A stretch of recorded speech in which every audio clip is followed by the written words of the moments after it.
Hello everyone, very warm welcome to all of you. आप सभी लोगों का हार्दिक स्वागत है हमारे इस प्लेटफॉर्म पर। आप सभी लोग पता है कि एसएससी जीडी की प्रिपरेशन के लिए आप सभी लोगों के लिए डे बाय डे आप सभी लोगों की क्लासेस को ध्यान में रखते हुए और आपके पूरे सिलेबस को इस तरीके से ऑर्गेनाइज किया गया है कि आपके सिलेबस को 22 दिन के अंदर कंप्लीट किया जाए। और इसी क्रम में आप लोगों के लिए लेकर के आए हैं एक इंपॉर्टेंट टॉपिक जो फिजिक्स के मेजर पोर्शन को कवर करता है और उसका नाम है भौतिक राशियां एवं उनके एसआई मात्रक।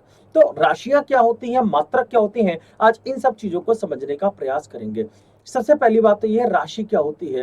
तो देखिए, राशि जिसको हम संख्या के रूप में प्रकट करते हैं, किसके रूप में, संख्या के रूप में प्रकट किया जा सके, उसे राशि कहा जाता है। और भौतिक राशि क्या होती है, भौतिकी के नियमों को जिन राशियों के पदों में व्यक्त किया जाता है उन्हें भौतिक राशि कहा जाता है। तो आपको भौतिक राशि समझ में आ गई होगी और राशि भी समझ में आ गई होगी। तो राशि क्या होती है, जिनको संख्या में प्रकट करते हैं, और भौतिक राशि क्या होती है, जिन्हें नियमों को राशियों के पदों में व्यक्त किया जाता है।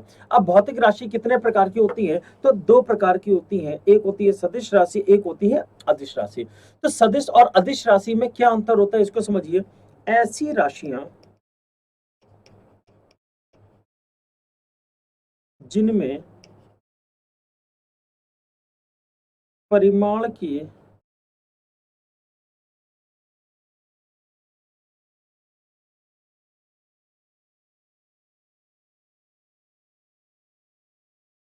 साथ दिशा की आवश्यकता नहीं होती है,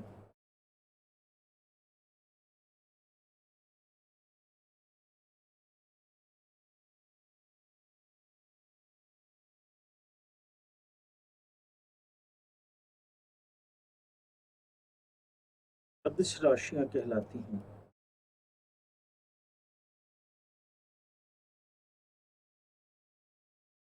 और इसी का उल्टा क्या होता है, ऐसी राशियां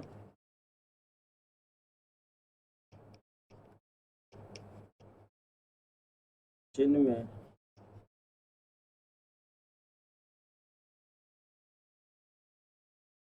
परिमाण के साथ दिशा की भी आवश्यकता होती है।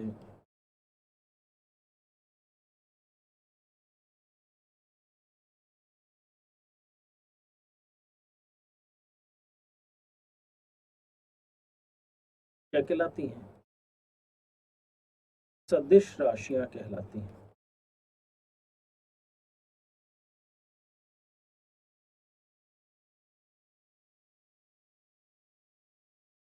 तो ध्यान से सुनिए, ऐसी राशियां जिनमें परिमाण की आवश्यकता होती है, दिशा की आवश्यकता नहीं होती है, वो अदिश राशियां। और जिनमें परिमाण के साथ साथ दिशा की भी आवश्यकता होती है, वो सदिश राशियां कहलाती हैं। अदिश राशियां देखिए लिखा भी हुआ है कि दिशा की आवश्यकता नहीं होती है, सिर्फ परिमाण की आवश्यकता होती है। एग्जाम्पल क्या क्या दिया गया, जैसे समय, समय में आपको ये नहीं बताना है कि दिशा कहाँ है, चाल हो गया, द्रव्यमान हो गया, घनत्व हो गया, तापमान हो गया, कार्य, आयतन और विद्युत धारा, इन सभी के लिए आपको दिशा की आवश्यकता नहीं होती है।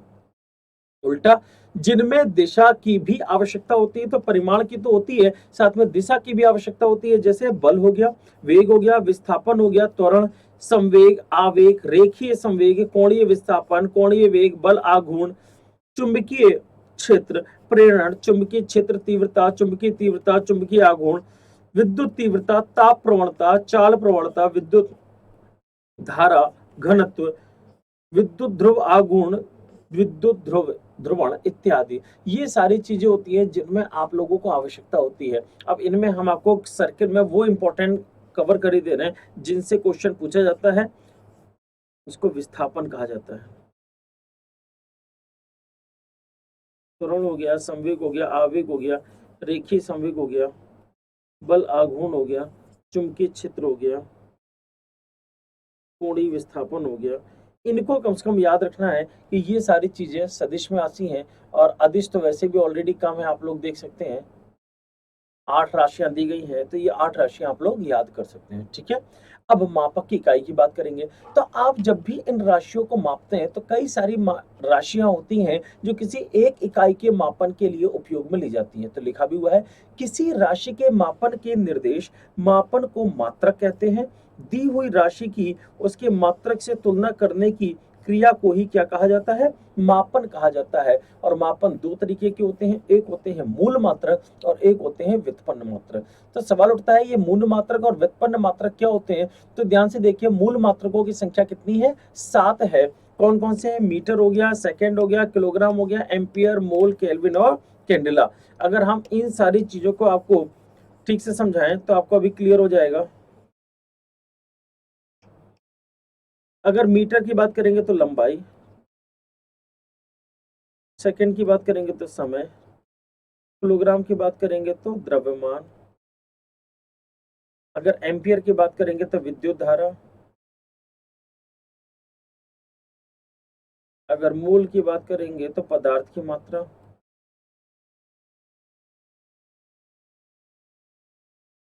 अगर केल्विन की बात करेंगे तो तापमान, और अगर बात करेंगे ज्योति तीव्रता की तो कैंडेला।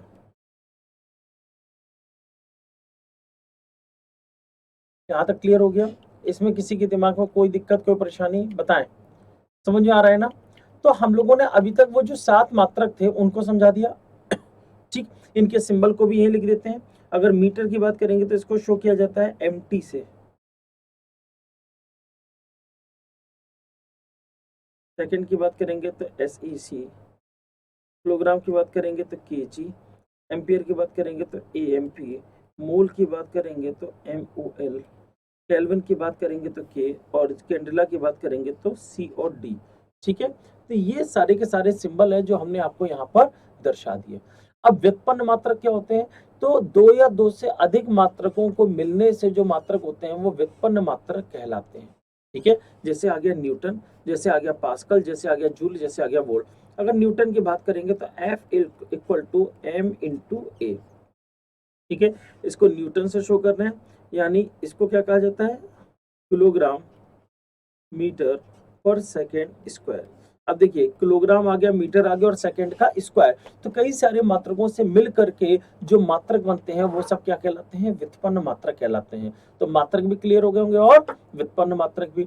अब सवाल उठता है कि मात्रक की पद्धतियां कौन कौन सी होती है? तो पहली पद्धति CGS, दूसरी थी MKS और तीसरी थी FPS। कौन कौन सी थी? CGS, MKS और FPS। अगर CGS की बात करेंगे तो CGS का पूरा नाम क्या है? सेंटीमीटर, ग्राम और सेकेंड। ध्यान से देखिएगा, CGS पद्धति को किस नाम से जानते हैं? सेंटीमीटर, ग्राम और सेकेंड। यानी अब यहां पर अगर ध्यान से देखेंगे कि सेंटीमीटर को ध्यान से देखिए तो ये किसको शो कर रहा है? लंबाई को या लेंथ को।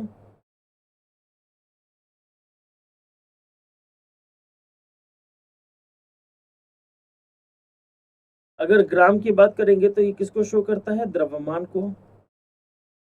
और अगर सेकंड को शो करेंगे तो ये किसको शो करता है? तो समय को शो करता है।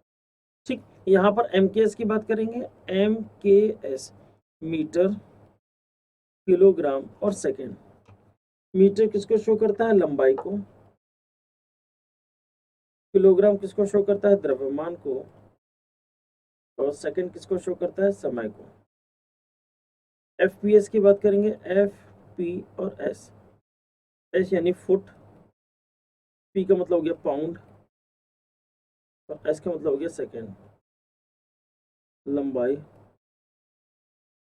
द्रव्यमान और समय। तो एक चीज कॉमन है, तीनों में लंबाई, द्रव्यमान और समय की ही बात की गई है, लेकिन अलग अलग ढंग से। जैसे केक लेने जाएंगे तो आप हमेशा उसको मेजर करते हैं फुट में। क्यों मेजर करते हैं? रीजन ये है कि जो केक बनाने का जो प्रोसेस था वो यूरोपियन कल्चर में, और यूरोप में किसी भी चीज के वजन को मापा जाता है पाउंड में। तो आप हमेशा केक वगैरह किस में लेते हैं? पाउंड में लेते हैं। और वहां पर जो दूरी होती है उसको मेजर करते हैं फुट में, जबकि हमारे यहाँ दूरी को मीटर में और किलोमीटर में मेजर किया जाता है। ठीक है, अब अगर इन चीजों को आप समझ चुके हैं तब अंतरराष्ट्रीय मात्रक में क्या आता है? तो ध्यान से देखिए, अंतरराष्ट्रीय मात्रक में यानी इंटरनेशनल, पूरे वर्ल्ड वाइड, संपूर्ण विश्व में।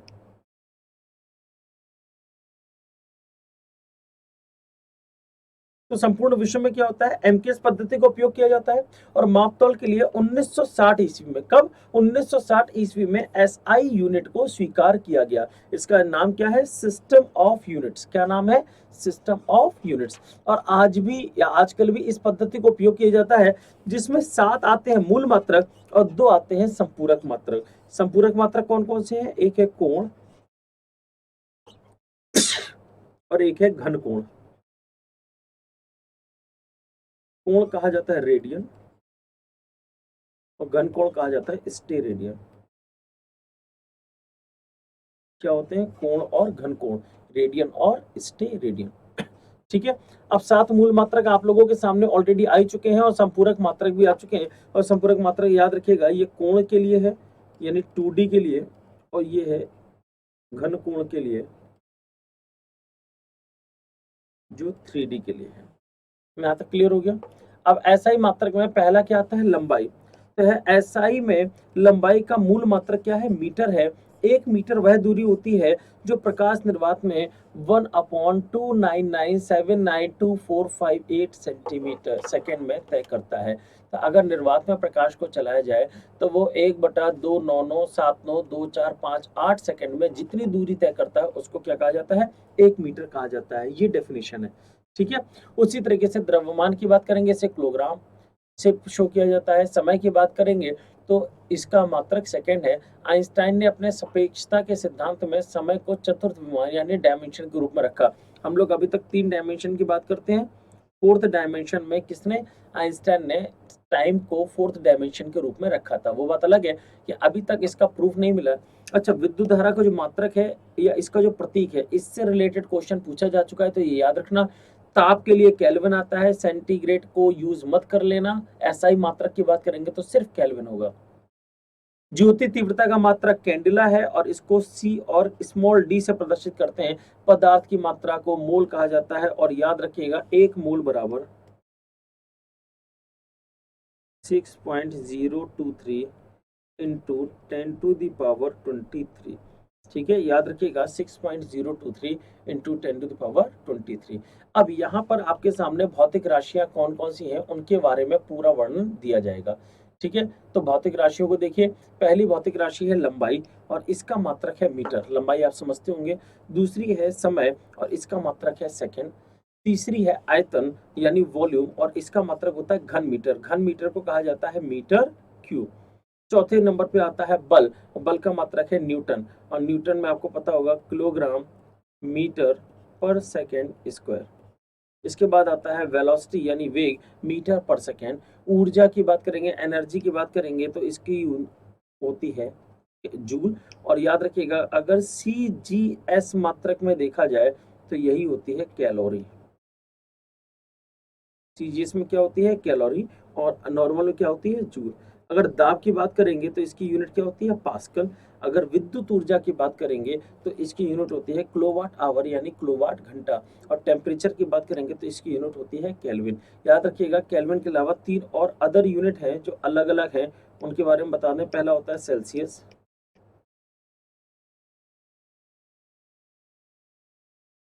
फ़ारेनहाइट और रोमर। ठीक है, ये अदर यूनिट है। ठीक है, चलिए उसी तरीके से आगे की यूनिट है। जैसे विशिष्ट ऊष्मा की बात करेंगे तो विशिष्ट ऊष्मा होता है किसी भी पदार्थ के टेम्परेचर को 1 डिग्री सेल्सियस बढ़ाने के लिए जितनी ऊष्मा की आवश्यकता होती है वो उसकी विशिष्ट ऊष्मा कहलाती है। फिर से सुनिए, किसी भी पदार्थ के 1 डिग्री किसी भी पदार्थ का ताप 1 डिग्री सेल्सियस बढ़ाने के लिए, तो 1 ग्राम पदार्थ को अगर 1 डिग्री सेल्सियस बढ़ाना है तो जितनी ऊष्मा की आवश्यकता होती है वो क्या कहलाती है? विशिष्ट ऊष्मा कहलाती है। और इसकी यूनिट क्या हो गई? जूल पर किलोग्राम। क्या होती है? जूल पर किलोग्राम। उसी तरीके से विद्युत धारिता की यूनिट है फैराड। अगर ज्योति फ्लक्स की बात करेंगे तो ज्योति फ्लक्स की यूनिट क्या होती है? ल्यूमेन होती है। याद रखिएगा क्या होती है? ल्यूमेन। आवृत्ति, आवृत्ति होती है 1 सेकंड में किए गए दोलनों की संख्या। 1 सेकंड में किए गए दोलनों की संख्या।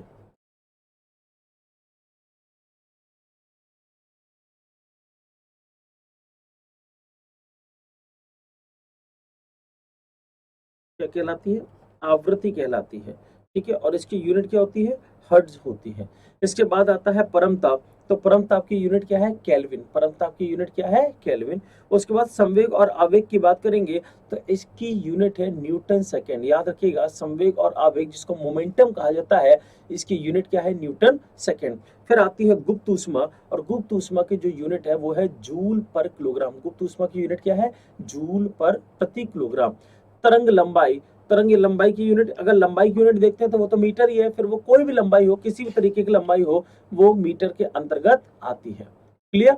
अगला देखते हैं विभवांतर। अगर हम पोटेंशियल की बात करेंगे विभवांतर, तो विभवांतर मतलब क्या होता है? विभव में अंतर। विभव में अंतर, ये विभवांतर कहलाता है और इसकी यूनिट है वोल्ट। इसके बाद अगली राशियों में आते हैं खगोलीय दूरी। अगर एस्ट्रोनॉमिकल डिस्टेंस की बात करेंगे तो प्रकाश वर्ष आती है, और याद रखिए ये कहां पर मेजर करते हैं? अंतरिक्ष में दूरी के मापन के लिए, दूरी के मापन के लिए। ठीक है। अगर चुंबकीय प्रेरण की बात करेंगे तो ये आती है गाउस चुंबकीय प्रेरण, जिसको हम लोग कहते हैं मैग्नेटिक इंडक्शन।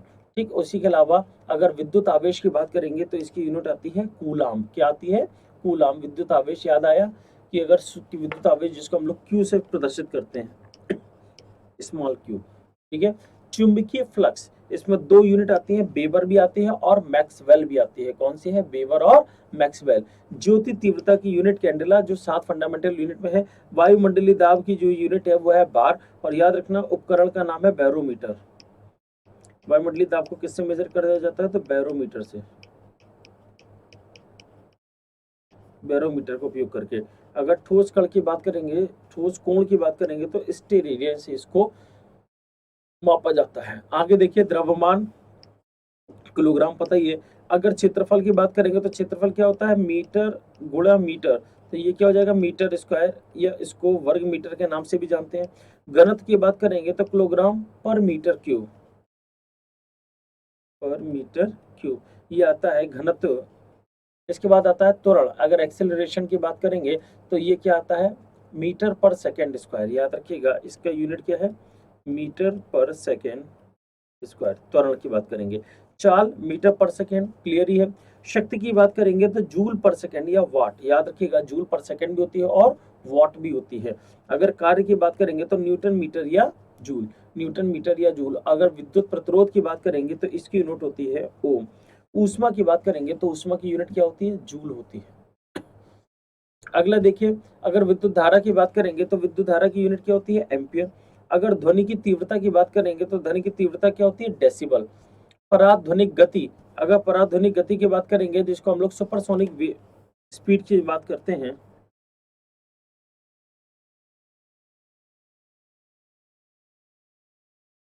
इसकी स्पीड क्या होती है? मैक से होती है।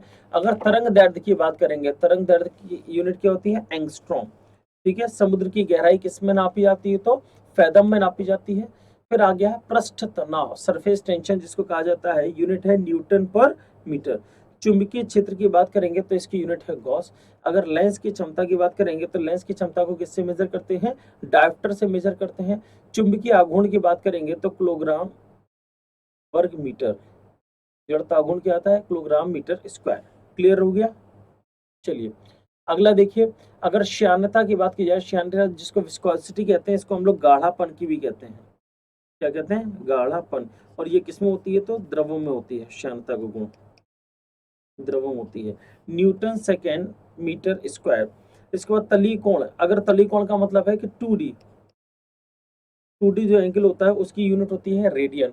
उसी तरीके से अगर विद्युत विभव की बात करेंगे तो इलेक्ट्रिक पोटेंशियल की बात करेंगे तो इसकी यूनिट होती है वोल्ट। अगर विद्युत क्षेत्र की तीव्रता की बात करेंगे तो न्यूटन पर कूलाम। क्या यूनिट होती है? न्यूटन पर कूलाम। ठीक है। गुरुत्वीय घनत्व की बात करेंगे तो मीटर, गुरुत्वीय त्वरण क्या होता है? मीटर पर सेकेंड स्क्वायर। गुरुत्वीय त्वरण क्या होता है? जी। ठीक है। तो F equal to M G होता है, तो G equal to F upon M. ये क्या होता है? न्यूटन मीटर पर सेकेंड स्क्वायर अपॉन मीटर, तो मीटर से मीटर कर दिए क्या आ जाएगा? न्यूटन पर सेकेंड स्क्वायर, सॉरी।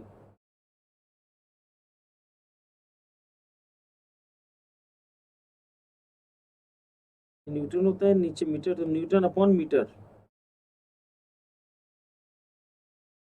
एक मिनट, ये त्वरण है ना, त्वरण की यूनिट होती है मीटर पर सेकंड स्क्वायर, मीटर प्रति सेकंड स्क्वायर।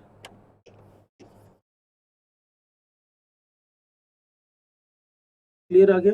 तो त्वरण की यूनिट याद रखिएगा। अब इसमें सबसे इंपॉर्टेंट बात ये होती है कि जो बेसिक यूनिट लिखी है, अगर वो यूनिट मैच कर रही है तो यूनिट हमेशा सेम रहेगी। जैसे यहाँ पे लिखा है त्वरण, अब वो कोई भी त्वरण हो, यूनिट हमेशा सेम आएगी, मीटर पर सेकंड स्क्वायर। अगर चुंबकीय तीव्रता की बात करेंगे तो वो टेस्ला में आती है। कोणीय वेग की बात करेंगे तो वेग क्या होता है, रेडियन पर सेकेंड। एक सेकेंड में कितना एंगल चेंज हो रहा है, दैट इज एंगुलर वेलोसिटी।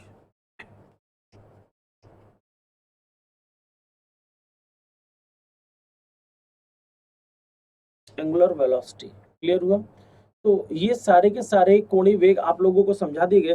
तो जितने भी मात्रक आपके लिए दिए गए थे वो सारे के सारे मात्रक आपके यहाँ पर क्लियर कर दिए गए हैं। ठीक है, तो यहाँ तक की चीजें अगर आप लोगों को समझ में आ गई हैं तो इसके आगे अब हम लोग बात करेंगे नेक्स्ट क्लास में। तब तक हम मिलते हैं। नमस्कार।